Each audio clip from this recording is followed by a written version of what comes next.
បាទជំរាបសួរពុកម៉ែបងប្អូនទាំងអស់គ្នានឹងថ្ងៃនេះខ្ញុំបានមកប្រាសាទបាយ័នណានឹងហើយមកដឹកយករូបភាពរូបចម្លាក់នៅជញ្ជាំងខាងត្បូងណាជញ្ជាំងខាងត្បូងនៃប្រាសាទបាយ័ននៅខាងក្រៅជញ្ជាំងខាងក្រៅណាបងប្អូនមកទស្សនាកុំភ្លេចណាចូលមើលនេះអែបមិនជ្រុងនិរដីណានេះខាងត្បូងនេះជប់ខាងត្បូងហ្នឹងខាងត្បូងហ្នឹងបងប្អូនមកខាងត្បូងមកជ្រុងនោះឡែកបងឡែកហ្នឹងឯងនិរដីចាំបងប្អូននឹងឃើញរូបភាពនេះរូបចម្លាក់នេះហ៎ចឹងរូបចម្លាក់ទាំងអស់នេះគេចង់បង្កប់ពីអត្ថន័យមួយណាដែលពាក់ព័ន្ធជាមួយនឹងបុគ្គលដែលមានចិត្តបរិសុទ្ធដែលយល់ជ្រាបច្បាស់អំពីផ្លូវធម៌ហ្នឹងនេះរូបតួអង្គនេះចុះចាំនេះតួអង្គនេះណាបងប្អូនឆ្នាំហ្នឹងហើយអញ្ចឹងយើងមើលអំពីកាយវិការរបស់អ្នកទាំងអស់គ្នានៅជុំវិញក្បែរលោកហ្នឹងគឺកាយវិការនេះគេចង់បញ្ជាក់ប្រាប់ថាភាពស្មោះស្ម័គ្រភក្តីអស់ពីបេះដូង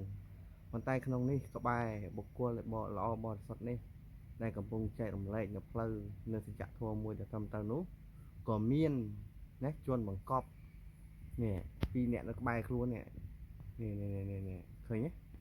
មានកាន់ប្រកែកហ្នឹងហើយចំណែកឯបុគ្គលផ្សេងគឺអត់មានទេនេះឃើញទេមានតែកាយវិការភាពស្មោះភក្តីអស់ពីបេះដូងតែប៉ុណ្ណោះអញ្ចឹងបុគ្គលនេះហើយដែលយល់អំពីសច្ចធម៌ព្យាយាមណែនាំបុគ្គលទាំងអស់គ្នាហ្នឹងណាឲ្យដើរនៅក្នុងផ្លូវមួយតែត្រឹមត្រូវកុំឲ្យមានការយកឈ្នះយកចាញ់គ្នាហ្នឹងហើយហ្នឹងបន្តមកនេះមើលរូបខាងក្រោមនេះអញ្ចឹងវាមានផ្លូវមួយចុះនេះហ្នឹងហើយចុះអញ្ចឹងយើងទៅមើលទៅមុខទៀតណាមកដល់នេះអញ្ចឹងអ្នកទាំងអស់នេះបានស្ដាប់ហើយនឹងជឿជាក់ទៅលើលោកដោយអីយើងមើលទៅឲ្យមានកាន់អាវុធទេហើយកន្លែងនេះក៏មានដើមឈើនេះហើយនឹងមានផ្លូវចុះនេះនេះអានេះគេហៅថាបាក់កន្លែងនេះគឺបាក់ដើមឈើប្រៀបបានទៅនឹងមលុបដល់ត្រជាក់ដែលពួកអ្នកទាំងអស់គ្នានឹងជ្រោអានឹងមានអត្ថន័យបែបនោះចំណែកបាក់នេះបាក់ធ្លាក់ចុះនេះអញ្ចឹងបុគ្គលទាំងអស់ហ្នឹងទោះបីគេខំហៅថាកុំទៅផ្លូវនឹងមិនល្អទេមិនមែនជាផ្លូវដ៏ត្រឹមត្រូវដែលមនុស្ស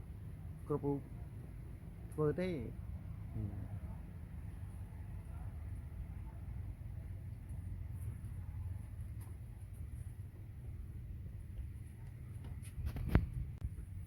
បាទសូមអធិស្ឋានបងប្អូនដែលសារយើងមកថតនៅប្រាសាទអញ្ចឹងមានភ្ញៀវមានអីគាត់ដើរកាត់អញ្ចឹងទេយើងកុំឲ្យរំខានដល់គាត់អញ្ចឹងយើងមកបន្តទៀតណាហ្នឹងហើយខាងក្រោមនេះដំរីយើងត្រូវដឹងថាដំរីតំណាងឲ្យអីណាដំរីគឺតំណាងឲ្យសាសនាអញ្ចឹងអ្នកដែលដើរតាមក្រោយដំរីហ្នឹងគឺអ្នកដែលគោរពទៅលើសាសនានោះយើងអត់មានសំដៅទៅលើសាសនាណាមួយទេណាបងប្អូនកុំឲ្យមានការយល់ច្រឡំគ្រាន់តែតួអង្គដំរីគឺគេតំណាងឲ្យសាសនាអញ្ចឹងនៅក្នុងសាច់រឿងនេះក៏គេមិនបញ្ជាក់ថាជាសាសនាឯដែរអញ្ចឹងណាបងប្អូនហ្នឹងហើយអញ្ចឹងអ្នកដែលមិនស្ដាប់នេះតួអង្គខាងលើហ្នឹងហ្នឹងហើយអញ្ចឹងនឹងធ្វើឲ្យពួកគាត់នេះដំណើរជីវិតពួកគាត់ហ្នឹងគឺធ្លាក់ទៅរកអីណា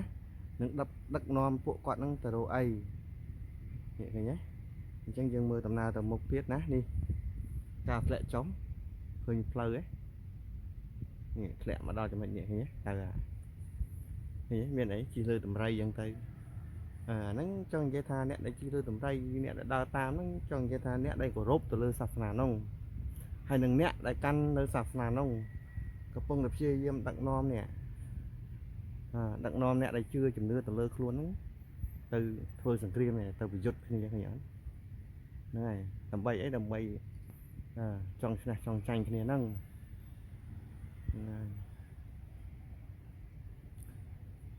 chẳng bong ôn màu mớ nhưng mơ ở chỗ ba ná nó sạch rương từng on đấy còn là thà cái trong một chợ thà đấy cạn đặc nom bọt sọt sang đấy cặp bông đặc nom mà nu ôi tờ rô tiệm hoàn trái ấy sạt ná tay đặc nom nu ôi đa không flow ôi được tụ on càng mốc được nhâm thoát hai chấm cứ ở miền là vốt đấy còn tay không sạt ná đấy cứ miền là vốt tầm miền là vốt cứ càng là vốt cứ bị giật đấy cứ từ ra ca trong tranh kia tụi mình là mau đừng anh nhé miền ấy khéo nâng tê nâng tiền nơi nâng tiền chấm lạnh nơi và sạt bởi giòn nó càng cái bông đó bằng gỗ